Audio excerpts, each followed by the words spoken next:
So kennen wir Prinz William, wie Sie neben mir sehen. Der britische Thronfolger präsentiert sich stets adrett im Anzug. Doch nun zeigt er sich doch eher ungewohnt, nämlich in Camouflage. Ob er auch darin eine gute Figur gemacht hat, das sehen Sie wie jeden Freitag im Beginn unserer royalen Meldungsübersicht. Good morning, everybody. Im Süden Großbritanniens hat Prinz William eine Kaserne besucht. Der Frauenanteil der Truppe soll größer werden. Dafür macht sich der royale Regimentskommandeur stark. Er informiert sich, wie man Armee und Familie unter einen Hut bekommt. Interviewt hat man dann doch aber einen Mann.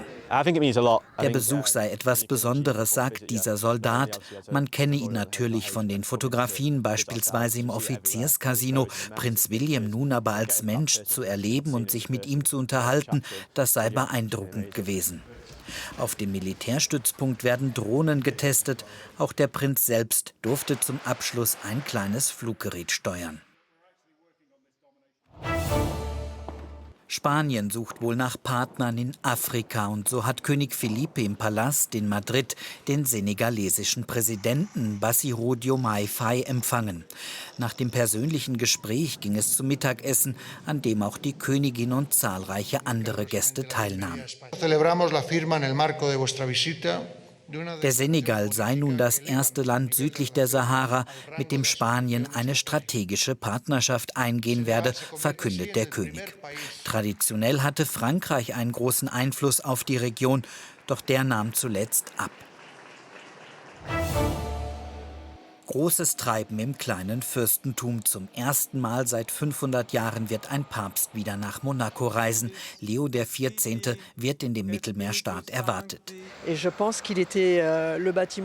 Das Stadion sei das größte öffentliche Gebäude, erklärt die Direktorin. Daher sei es der geeignete Ort, um dieses historische Ereignis zu feiern. Nach einem Rundflug über das Fürstentum wird das Oberhaupt der katholischen Kirche hier eine Messe halten. Fürst Albert hat verraten, dass er selbst nicht damit gerechnet hat, dass der Pontifex so schnell kommen wird, nachdem er ihn bei einem Treffen im Jänner eingeladen hatte. Und die belgischen Royals hat es in den hohen Norden gezogen. König Philipp und seine Frau Mathilde haben Norwegen einen Besuch abgestattet. In Oslo wurden sie von König Harald und Königin Sonja empfangen. Auch Kronprinz Haakon und seine Frau Mette-Marit gesellten sich überraschend zum Empfangskomitee. Abends gab es ein gemeinsames Dinner. Man habe in schwierigen Zeiten immer zusammengehalten, lobte der Gastgeber. Belgium and Norway have stood by each other in difficult times. Bei mir im Studio ist unser ORF-Adelsexperte Ansgar Gersmann. Herzlich willkommen. Guten Tag. Da haben wir jetzt schöne, wenn man so sagen will, Bilder wieder aus Norwegen bekommen. Zuletzt hat es ja da andere Nachrichten vom hohen Norden gegeben, oder? Ja, da war einmal Marius, der Sohn der Kronprinzessin Mette-Marit, der ja vor Gericht steht. Aber Mette-Marit selbst, die wir auch gerade gesehen haben, die hatte einfach das Problem, dass sie E-Mails mit Epstein, einem Sexualstraftäter, ausgetauscht hat. Hier sehen wir sie jetzt noch mal im Interview. Sie hat versucht, sich zu rechtfertigen. Doch in der vergangenen Woche war das vor allem Thema. Viele haben bemängelt, dass sie dort keine Antworten geliefert hat und Erklärungen schuldig geblieben ist. Ihre Beliebtheitswerte sind auch gesunken.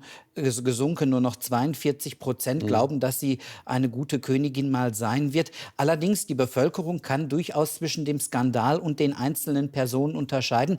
Ihr Mann, der Kronprinz Haakon, ist immer noch sehr beliebt. 75% der Bevölkerung glauben laut einer Umfrage, dass er einmal ein guter König sein wird. Apropos Mette-Marit, potenzielle nächste Königin, wie geht sie eigentlich? Ja, sie hat ja chronische Lungenfibrose und das sieht man bei diesen Bildern, die wir gerade von ihr gesehen haben, eigentlich gar nicht. Sie wartet auf ein Spenderorgan. Das bedeutet aber auch, dass sie immer wieder ins Krankenhaus muss und Sauerstoff kriegt. Sie kriegt sehr schlecht Luft. Das Interview konnte auch nur 20 Minuten dauern. Mehr schafft sie körperlich anscheinend nicht. Und viele haben sich jetzt auch erschrocken, denn als sie ins Krankenhaus war, hat man am Auto einen Schwerbehindertenausweis gesehen. Also der auch für Mette-Marit war. Das zeigt einfach, wie schlecht es ihr hier auch körperlich wirklich geht.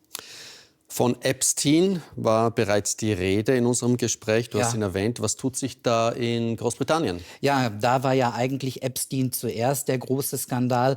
Prinz Andrew, der hat ja alle seine Titel verloren, aber auch übrigens seine Frau Sarah Ferguson, die ist in der letzten Zeit untergetaucht. Sonst war sie ja eigentlich nicht medienscheu. Jetzt hat aber auch York reagiert. Dort war sie Ehrenbürgerin und die Stadt York, der Stadtrat, hat ihr jetzt diese Ehrenbürgerschaft entzogen. Es heißt, wir erwarten nicht, dass Träger der höchsten Auszeichnung Yorks Heilige sind. Wir wollen nur nicht, dass sie beste Freunde verurteilter Pädophiler sind. Auch sie soll ja Verbindungen zu Epstein gehabt haben. Ich habe also ganz klare Konsequenzen jetzt. Und wie geht eigentlich die königliche Familie insgesamt mit dieser Thematik um? Also wenn wir zum Beispiel König Charles und Camilla sehen, die machen Business as usual. Die waren heute zum Beispiel in dieser Woche, nicht heute, aber in dieser Woche in Cornwall. Wir sehen sie hier, haben sie eine Torte angeschnitten mit Zeremonieschwert. Da haben sie ein Gartenprojekt besucht, einen botanischen Garten und erinnern damit natürlich an den Besuch der Queen vor 5 Jahren. Die hat nämlich ebenfalls damals als erste sozusagen mit einem Schwert genau dort an dieser Stelle eine Torte angeschnitten. Man versucht also an alte Größen zu erinnern, an die gute alte Zeit, an Ikonen des Königshauses. Momentan ist es ja jetzt übrigens ein Bild für die Ewigkeit, Ja, diese ja. Torten anschneiden. Aber momentan fallen die königlichen Familien weltweit oftmals durch negative Schlagzeilen auf. Ich weiß nicht, ob das an uns Medien liegt oder ob das ein Trend ist, aber gibt es auch Gegenbeispiele? Ja, und da würde ich wahrscheinlich Dänemark nennen. König Frederik beispielsweise hat in dieser Woche auch Politiker empfangen. Es war Wahl und wir sehen hier schon das Stadtschloss. Da hat er dann die einzelnen Parteivertreter zu den Gesprächen nach den Wahlen empfangen. Alles natürlich hinter verschlossenen Türen. Und Dänemark macht sehr viel richtig.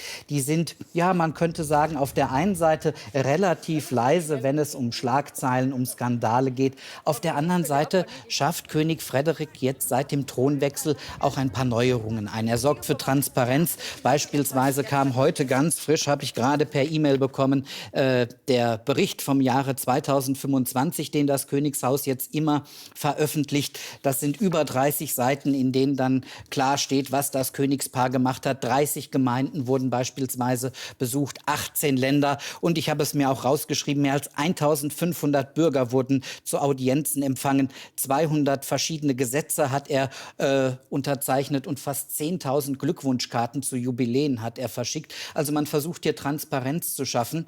Und wir sprechen auch in meinem Podcast jetzt darüber. Wir widmen uns diesem Königshaus bei Alles Adel mit Marion Nachtbey und mir. Wir haben uns Dominik Katzinger eingeladen, ein recht Auskenner im dänischen Königshaus, der uns viel mehr über die Inszenierung dieser Adligen erzählt. Und wo findet man das? In den Weiten des Internets? Ja, in den Weiten des Internets auf ORF Sound oder überall, wo es Podcasts gibt. Ansgar Gersmann, einmal mehr. Vielen Dank. Sehr gerne.